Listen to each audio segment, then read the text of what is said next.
नमस्कार सभी प्यारे विद्यार्थियों को सत्साई इंस्टीट्यूट अलवर के आपके चैनल में आपका बहुत बहुत हार्दिक स्वागत है।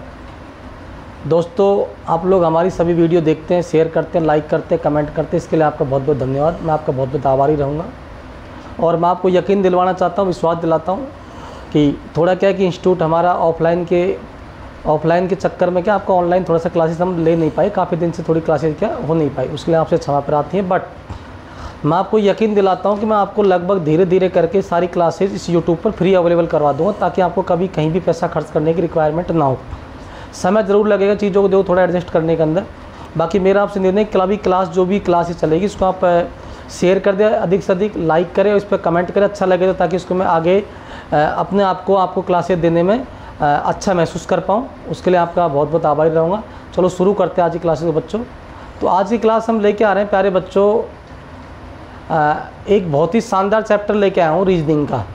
हालांकि मैं ज़्यादातर वीडियो भी जो भी बनाई मैंने आपको मैथमेटिक्स में, आज मैं वीडियो लेके आऊँ आपके पास में एक रीजनिंग की। और वो वीडियो वो क्लासेस उस टॉपिक के ऊपर जिस टॉपिक पर एक्चुअल में ज़्यादातर बच्चे भी कंफ्यूज रहते हैं, टीचर भी कंफ्यूज रहते हैं, मैं उस चैप्टर के ऊपर वीडियो लेके आऊँ। क्योंकि उस चैप्टर का ना तो कोई उसका एक्चुअली स्टार्टिंग पॉइंट होता है, ना उसका कोई एंडिंग पॉइंट। तो उसी चैप्टर की मैं शुरुआत आपके पास में करने वाला हूँ आपके सामने। तो आप उम्मीद है कि उस चैप्टर आप अच्छे से देखेंगे और यदि कुछ अच्छे से सुनेंगे, और अगर एक बार समझ नहीं आए तो दूसरी बार सुनेंगे, दूसरी बार देखेंगे, तो मैं आपसे डेफिनेट दावा करूंगा आपको उस चैप्टर के अंदर कभी प्रॉब्लम नहीं आएगी। और वो चैप्टर आपका आज का मैं शुरू करने वाला हूं, सबसे अच्छा चैप्टर, शानदार चैप्टर, आपको पता है उसका नाम है कैलेंडर। आज सबसे शानदार चैप्टर लेके आ रहा हूँ आपको, कैलेंडर। कैलेंडर का नाम आपने सुना होगा सभी ने। हालांकि थोड़ा सा क्या है कि इसमें ये कैलेंडर के बारे में आप लोग थोड़ा बहुत परिचित होंगे। कैलेंडर होता क्या है, तो ये कैलेंडर होता क्या एक्चुअल में, इस चीज़ थोड़ा सा मैं आपको समझाना चाहूँगा। देखिए कैलेंडर को सही मायने में शुद्ध हिंदी में क्या बोलते हैं, पहली बात तो कैलेंडर को शुद्ध हिंदी में बोलते हैं बच्चों पंचांग। और अब देखिए मैं आपको थोड़ा सा इसका इतिहास बताऊँगा, हल्का सा हिस्ट्री बताऊंगा, ताकि कैलेंडर को समझने से पहले इसका इतिहास पता लगे। हालांकि इतिहास के कोई सवाल नहीं आएंगे आपके एग्जाम पर, थोड़ा सा चीज़ों को समझने में आसानी रहेगी आगे जो चीज़ें पढ़ाऊंगा मैं कैलेंडर के बारे में। देखो सबसे पहली बात तो कि कैलेंडर हमारे विश्व के अंदर ऑल इन वर्ल्ड है। मैंने कोई कहीं देखने नहीं गया भैया, मैं भी जो चीज़ सुनी की बात करूँ, पर जो है प्रैक्टिकल फैक्ट लगा भाई। थ्योरेटिकल बातें कुछ सही भी हो कुछ गलत हो, इस बात का कोई अनुमान नहीं लगाया जा सकता, पर फिर भी मैं आपको बता रहा हूँ जो डेटा है कि वर्ल्ड के अंदर लगभग 32 कैलेंडर प्रचलन में ऐसा माना जाता है। यानी कि टोटल ऑल इन वर्ल्ड आपके 32 कैलेंडर हैं जो आपके ऑपरेट है, प्रचलन में है, जो यूज हो रहे हैं। अब 32 कैलेंडर वो एक्चुअल में क्या अलग अलग देश के कुछ अलग अलग कंट्रीज के कैलेंडर बनाए गए हैं। उसमें जैसे हमारे भारत देश का कैलेंडर भी होता है, जिसको हम ये जानते हैं चैत्र बैसाख जेठ साढ़ सावन भादव कुआर कातक आगन फूस माह फागण के नाम से आप लोग उसको जानते हो, जिसमें वो कैलेंडर चलता है, यानी जिसके अंदर महीने, इस देसी भाषा में जिसके अंदर हम इस महीने कैलेंडर आपके आते हैं। तो एक्चुअल में क्या है कि ये कैलेंडर हमारे को, जैसे हमारे यहाँ का ये वाला जिसमें चैत्र बैसाख जेठ साढ़ वाला ये वाला कैलेंडर, इसी प्रकार का अन्य जो भी आपके कंट्री जब वहाँ भी कुछ उन्होंने अपने अपने इस तरह से कैलेंडर बनाए, तो उन्हीं के टाइप बताएंगे। लगभग 32 कैलेंडर हमारे प्रचलन में है, पर एक कैलेंडर हमारे पास में एक पंचांग इस तरीके का है एक्चुअल में जो इंटरनेशनल वैलिड है, और उस कैलेंडर को हम बोलते हैं इंटरनेशनल कैलेंडर या अंतर्राष्ट्रीय कैलेंडर, या उस कैलेंडर का नाम दिया गया आपको कहीं भी जब आप पढ़ेंगे तो उसका नाम दिया जाएगा ग्रेगोरियन कैलेंडर। क्या नाम दिया जाएगा भाई? Gregorian calendar. ये सिर्फ आपको मैं इतिहास बता रहा हूँ ताकि चीज़ें समझ में आए, बाकी ऐसा टेंशन लेने की कोई बात नहीं है। ये ग्रेगोरियन कैलेंडर के नाम से जाना जाता है, जो अंतर्राष्ट्रीय कैलेंडर में, जिसको मतलब अंतर्राष्ट्रीय रूप से उसको मान्यता प्राप्त है, जिसके अंदर हमारे जनवरी फरवरी मार्च अप्रैल मई जून जुलाई अगस्त सितंबर अक्टूबर नवंबर दिसंबर तक के महीने दिए होते हैं। देखो कैलेंडर चाहे आपका हमारे भारतीय कैलेंडर हो, चाहे ग्रेगोरियन कैलेंडर हो, चाहे कोई सा भी कैलेंडर हो, कैलेंडर जो भी बने वो सब हमारे ग्रह नक्षत्रों की ग्रह नक्षत्रों की दशा और उनकी स्थिति के आधार पर बनेंगे। मतलब हमारे दिन कैसे बनते हैं, रात कैसे बनती हैं, इन सभी चीज़ों को देखते हुए वर्ष कैसे बनते हैं, इन सब चीज़ों के आधार पर आपको कैलेंडर बनाए गए हैं। तो इन चीज़ों को जो कैलेंडर बनाया गया है उसी चीज़ के आधार पर मैंने कहा ना, कैलेंडर कोई सब चीज़ों के अंदर आपका वही चीज़ है जो हमारा नॉर्मल ग्रह नक्षत्रों के आधार पर हमारा कैलेंडर बनाए जाते हैं। तो उसमें एक हमारा ग्रेगोरियन कैलेंडर जिसको हमारे इंटरनेशनल मान्यता प्राप्त है। एक्चुअल में क्या है कि ग्रेगोरियन जो कैलेंडर है ये एक ही रोम का 13वां पोप, इसकी हिस्ट्री बताता हूँ आपका। रोम हमारा जो देश है उसका 13वां पोप था, मतलब 13वां पादरी। हो सकता है इसको ईसाई भी कहते हैं, मेरे हिसाब से पादरी ईसाई पोप है, मैंने पोप पढ़ा, पादरी मतलब ईसाई होते हैं। रोम का 13वां पादरी था, उसका नाम ग्रेगोरियन था। उसी ने इस कैलेंडर को थोड़ा सा आगे डेवलपमेंट किया और एक्चुअल में इस कैलेंडर का जो शुरुआत मानी जाती है वो मानी जाती है आपकी ईसा मसीह के जन्म से। इस कैलेंडर की शुरुआत मानी जाती है ईसा मसीह के जन्म से। अब इसमें इस कैलेंडर में कुछ ऐसी स्थिति आपने देखी होगी, किताबों के अंदर पढ़ा होगा, कई बार बुक्स के अंदर कहीं तो आपको किसी ईयर के आगे एडी लिखा मिलता है, कई बार कुछ ईयर के आगे आपको बीसी लिखा मिलता है ना। इनके पीछे कुछ तरह का यही चीज़ इस कैलेंडर के अंदर है। देखो इसमें क्या है कि जो हमारा ईसा मसीह का जन्म है उससे पहले की घटनाओं को इन्होंने ईसा पूर्व के नाम से जाना जाता है, जिनको बीसी से शॉर्टकट फॉर्म में नोट करते हैं इंग्लिश में। और जो ईसा मसीह के जन्म के बाद की जो घटना है उनको एडी के नाम से जाना जाता है। फॉर एग्जांपल जैसे अभी हमारा चल रहा है 2025, तो इसको हम 2025 ईस्वी बोलते हैं, ये एडी है। इसका मतलब कैलेंडर की शुरुआत से 2025 ईस्वी हम आगे पहुंच चुके हैं, बस बरस आगे हम निकल चुके हैं। बीसी का मतलब है कि जिस दिन कैलेंडर हमारा ये वाला कैलेंडर प्रचलन में आया था उससे इतने साल पहले उसको हम बीसी बोलेंगे। फॉर एग्जांपल 500 बीसी कहीं लिखा हुआ, 500 बीसी का मतलब है कि हमारा कैलेंडर जिस दिन प्रचलन में आया था उससे 500 साल पहले की ये बात कर रहा है, ठीक है। इसीलिए ईसा मसीह के जन्म से पहले की घटनाओं को हम ईसा पूर्व के नाम से जानते हैं और जन्म के बाद की घटनाओं को हम ईस्वी के नाम से जानते हैं। ये तो कैलेंडर का छोटा मोटा इतिहास जो मैंने आपको बताया। हालांकि कहीं किसी पेपर के अंदर आपसे इतिहास नहीं पूछा जाएगा, बस केवल बेसिक जानकारी जो मैंने आपको बताई। अब मैं इसमें अंदर जो आगे की बात कर रहा हूँ कि इस कैलेंडर का जो वास्तविक मतलब है बच्चों देखो इस कैलेंडर की जो आगे की बात है, जो खूबसूरत बात हो क्या, मैं उसकी बात आपसे करना चाह रहा हूँ कि भाई इस कैलेंडर के अंदर आपको टोटल 12 महीने दिए गए हैं और एक्चुअल में 12 महीने कैसे बने हैं कैसे नहीं बने हैं। इसमें कुछ ईयर के आपको 365 दिनों का इन्होंने वर्ष मान लिया गया है, कुछ ईयर को इन्होंने 366 का दिनों का आपका वर्ष माना गया है। जिन 365 दिन वाले वर्षों के सामान्य वर्ष की कैटेगरी में रखते हैं, 366 दिन वाले वर्षों के लीप वर्ष की कैटेगरी में रखते हैं। अब एक्चुअल में क्या कि इसमें एक तो 365 दिन का 366 दिन का जो फंडामेंटल है वो क्या, उसको थोड़ा समझते हैं, आपको मैं समझाता हूँ। देखिए एक्चुअल में क्या है कि पृथ्वी सूर्य का जो एक चक्कर लगाती है पूरा, देखो पृथ्वी एक्चुअल दो तरीके से घूमती है, वो भूगोल का बच्चा ज़्यादा समझेगा चीज़ को, जो ज्योग्राफ जिसने पढ़ी। एक तो पृथ्वी एक्चुअल अपने एक्सिस पे घूमती है, अपने एक्सिस पे। एक होता है पृथ्वी चारों तरफ घूमती है सूर्य के चारों तरफ, तो जो सूर्य के चारों तरफ चक्कर लगाती है उससे तो आपका दिन और रात बनते हैं, और अपने अक्ष पर जो पृथ्वी जो सूर्य के चारों तरफ चक्कर लगाती है उससे आपका वर्ष बनते हैं, और जो अपने एक्सिस पे घूमते हैं उससे दिन और रात बनते हैं। ये आपने ज्योग्राफी में पढ़ा भी होगा ना, आपने समझा भी होगा इस चीज़ को। तो अब एक्चुअल में क्या है कि पृथ्वी जो सूर्य के चारों तरफ चक्कर लगाती है उसका जो समय निर्धारित किया गया साइंटिस्टों ने, वैज्ञानिकों ने, वो लगभग बता रहा है कि सर ये 365 दिन 5 घंटे लगभग है। देखो कंफर्म तो मेरे पास भी कोई डेटा फिक्स नहीं है, लेकिन जो डेटा है 365 दिन 5 घंटे 48 मिनट और कुछ सेकंड है, 5 घंटे 48 मिनट और कुछ सेकंड जो भी हैं, 26, 37, 36, 48 जो भी से मुझे कुछ कंफर्म, लगभग इतनी सेकंड है। बात समझ में, इतना सेकंड का ये कार्यकाल में आपका ये पूरा चक्कर लगता है। बात समझ में। अब होता क्या है कि बच्चों जब इतना दिन इतने घंटे इतने मिनट में कार्यकाल पूरा होता है, तो अब एक चीज़ बताओ, अगर हर बार हम इसके हिसाब से कैलेंडर बनाएंगे, हर बार इसके हिसाब से वर्ष बनाएंगे, तो होगा क्या, होगा ये कि आपका वर्ष कभी दिन के 10 बजे बदलेगा, कभी रात को 10 बजे बदलेगा, कभी दिन के 9 बजे बदलेगा, कभी दिन के 8 बजे बदलेगा। मतलब वर्ष बदलने का कोई समय फिक्स नहीं रहेगा। इसलिए इन्होंने एक चीज़ का सिस्टम क्रिएट किया ताकि भाई सिस्टम भी बनना चाहिए, प्रॉपर बनना चाहिए। तो इन्होंने क्या किया, 5 घंटे 48 मिनट को छोड़ के लगभग 365 दिन का पूरा इन्होंने एक वर्ष बना दिया बच्चों, इनकी भाषा में, कि 365 दिन के वर्ष बना देते हैं, और जो बाकी का समय बच गया इसकी पूर्ति हम आगे जाके कर देंगे। तो इन्होंने क्या किया भाई, 365 दिन का वर्ष बनाया।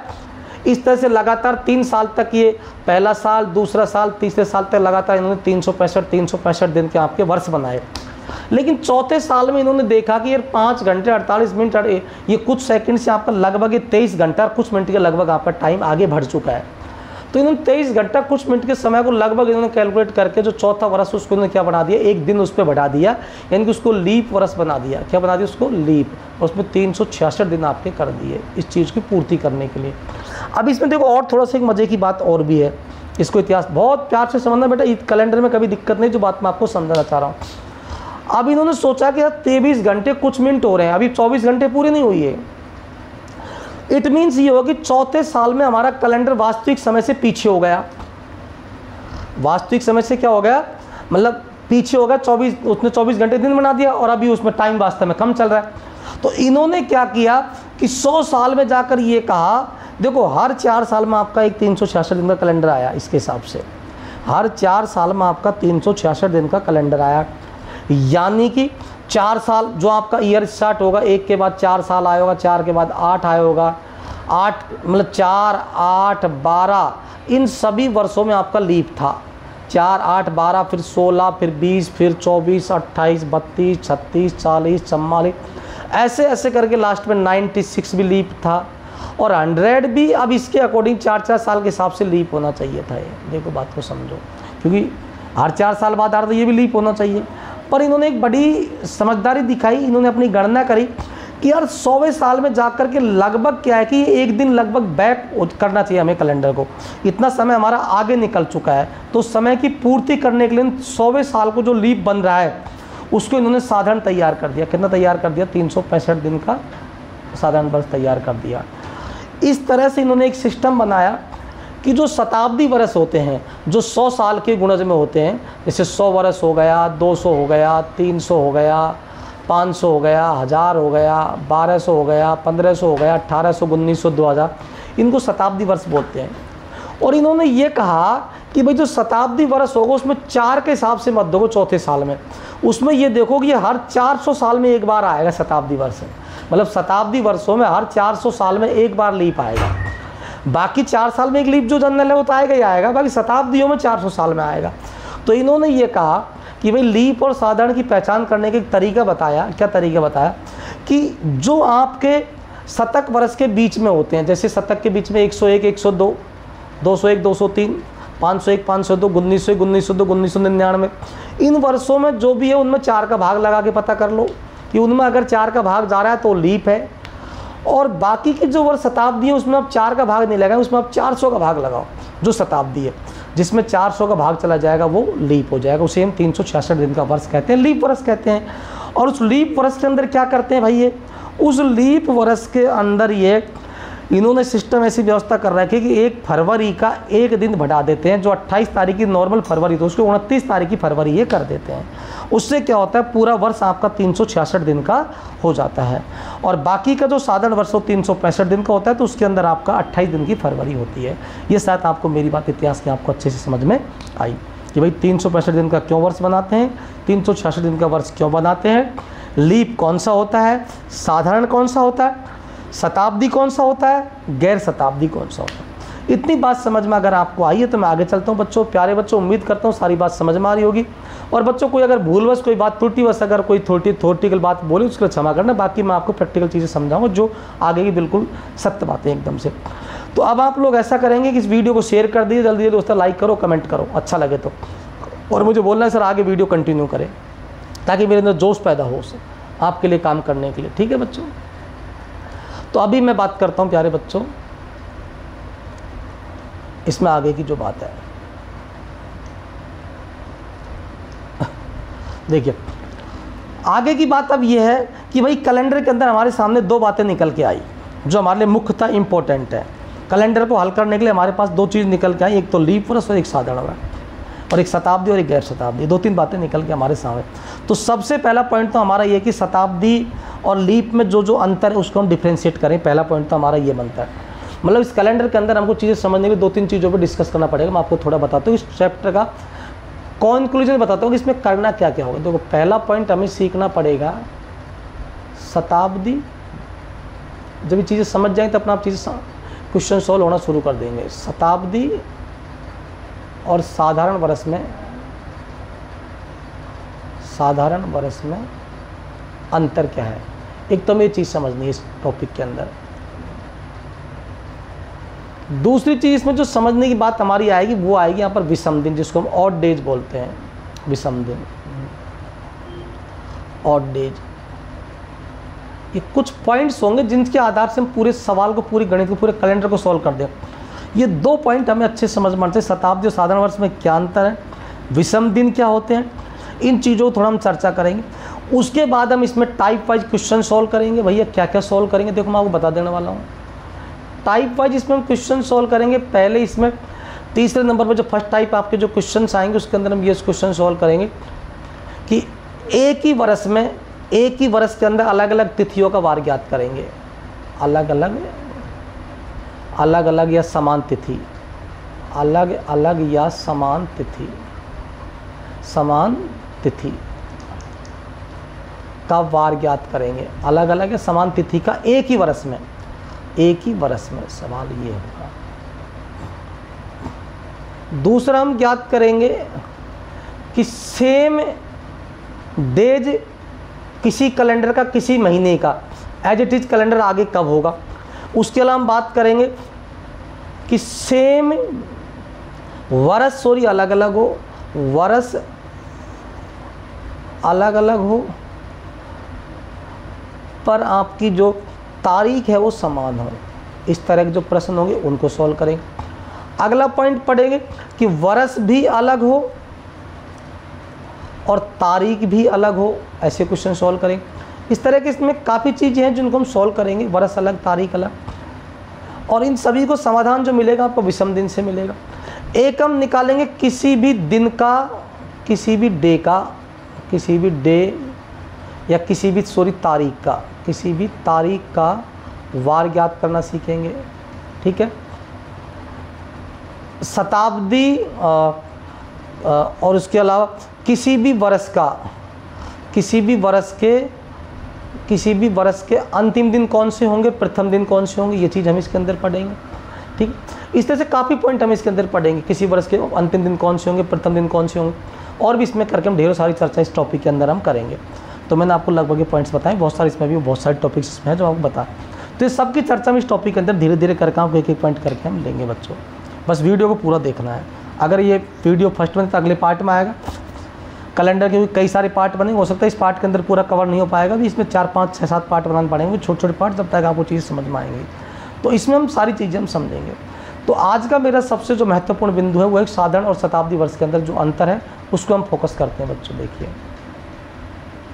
भाई, आज का जो हमारा इम्पोर्टेंट पॉइंट है वो ये है कि साधारण वर्ष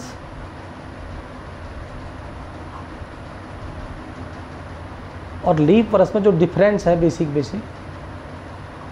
उनको हम थोड़ा सा समझने की कोशिश करते हैं प्यारे बच्चों। साधारण वर्ष में, लीप वर्ष में देखो, पहली चीज़ तो आपको समझ में आएगी, साधारण वर्ष के अंदर 365 दिन होते हैं, ये आपको सबको पता होगी। लीप में आपके होते हैं बच्चों 366 दिन। इसमें आपका फरवरी 28 दिन का होता है, इसमें आपका फरवरी 29 का होता है, यानी कि जो भी फर्क पड़ेगा फरवरी की वजह से पड़ेगा, यहाँ पे ये सिद्ध हो रहा है। इसमें 365 दिन का मतलब टोटल बनते हैं भैया 52 सप्ताह और 1 दिन, यानी कि 365 में यदि हम 7 का भाग लगाएंगे तो 52 तो सप्ताह हो जाएंगे और 1 दिन हो जाएगा। इसमें आपके 366 दिन में आपके बनेंगे 52 तो सप्ताह और 2 दिन। अब देखो यहाँ से कुछ बात आपकी सुन, साधारण वर्ष का मतलब आप सीधी परिभाषा लिखो कि जो लीप ना हो साधारण है। सिंपल सी बात है, रटते क्यों भैया, जो काला ना है वो गोरा है, जो लीप ना हो वो साधारण है, जो लीप ना हो वो क्या है बच्चों, साधारण है। सिंपल है। अब हम तो लीप की बात समझ ले, लीप के बारे में समझ ले। लीप क्या होगा, लीप ये होगा कि सामान्य वर्षों में 4 का भाग लगा के चेक करेंगे। अगर सामान्य वर्षों में 4 का भाग जा रहा है तो लीप है। और शताब्दी में, शताब्दी बोले तो 100, 200, 300, 400, 500, उसमें 400 का भाग लगाएंगे। अगर 400 का जा रहा है तो वो लीप है और बाकी के बच्चे क्या आपके सारे साधारण है। शायद कुछ अंतर समझ में आ रहे होंगे प्यारे बच्चों मेरी बात, कि साधारण वर्ष लीप वर्ष में 2-3-4 अंतर मैंने आपको बताया, आपको बातें काफ़ी हद तक चीज़ समझ में आई होंगी। अगला मैं इसमें और भी कुछ अंतर है जिनकी हम चर्चा करेंगे। अभी देखो अगली स्लाइड में लेके चलता हूँ आपको मैं। अगला जो इसमें अंतर है प्यारे बच्चों, देखो वो क्या है,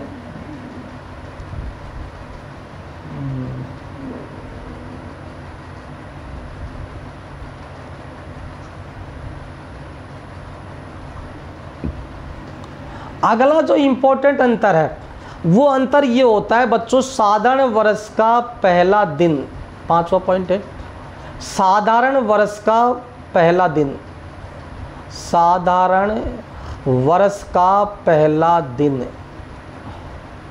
साधारण वर्ष का पहला दिन का जो वार होगा, पहला दिन का जो वार होगा वही वार उसका अंतिम दिन का होगा, वही वार उसका अंतिम दिन का होगा।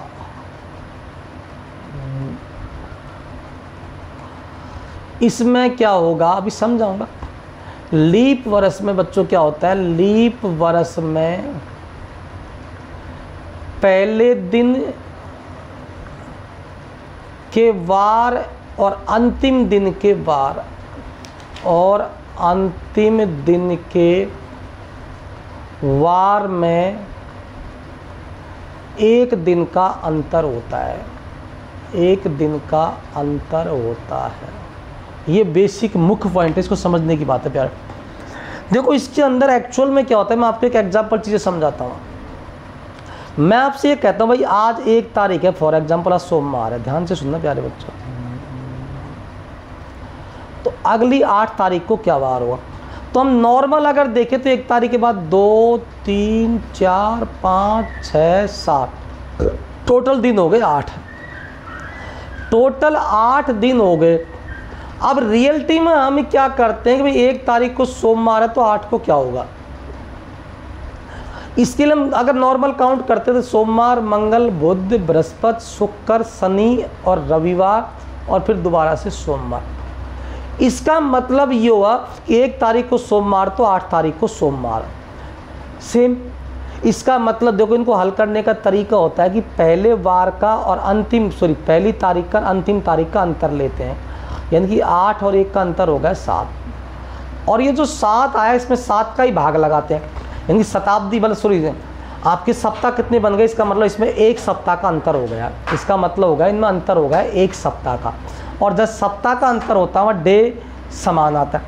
अब इससे एक चीज़ समझ में आपको आई हुई, टोटल दिन तो बन रहे हैं 8 पर सप्ताह हो रहा है 1, इसका मतलब टोटल दिनों का जब सप्ताह बनाते हैं तो उनका जो आपस का अंतर लेते हैं लास्ट का अंत का, उसमें ऑटोमेटिक आपका 1 दिन कम हो जाता है अंतर करने पर, यानी कि 8 दिन के 7 दिन रह जाते तो दोनों का अंतर करते हैं। तो सेम चीज़ यहाँ पर है कि जो 365 दिन टोटल हैं, इसे मान लीजिए कि 1 तारीख और लास्ट की तारीख 365 तारीख हो गई है ना, मतलब अगर मैं 1 तारीख बनाऊँ 365 दिन की, तो आप 1 तारीख का 365 तारीख का अंतर लेंगे तो ये आएगा 364। इसका मतलब 364 दिन में यदि 7 का भाग जाएगा तो इस सप्ताह पूरे हो जाएंगे, और इसका पूरा भाग जा रहा है 52 बार, यानी कि 52 सप्ताह हो गए। इसका मतलब यह है कि जो पूरे सप्ताह हो गए इन दिनों के अंतर में 365 और 1 का अंतर 364 हो गया, इनका अंतर में 7 का भाग जब दिया तो पूरा गया, मतलब पूरे सप्ताह हो गए 52। इट मीन्स ये हुआ कि जो 1 तारीख को वार होगा वही आपका 365वीं तारीख को वार होगा, हालांकि 365 तारीख नहीं होती, 365 दिन होते हैं, तो मतलब लेकिन दिन का मतलब तारीख से मैं लेकर आपको समझा रहा हूँ। तो एज इट इज वार होगा फर्स्ट डे, यानी कि किसी साधारण वर्ष की 1 तारीख को जो वार होगा वही उसकी 31 दिसंबर को होगा।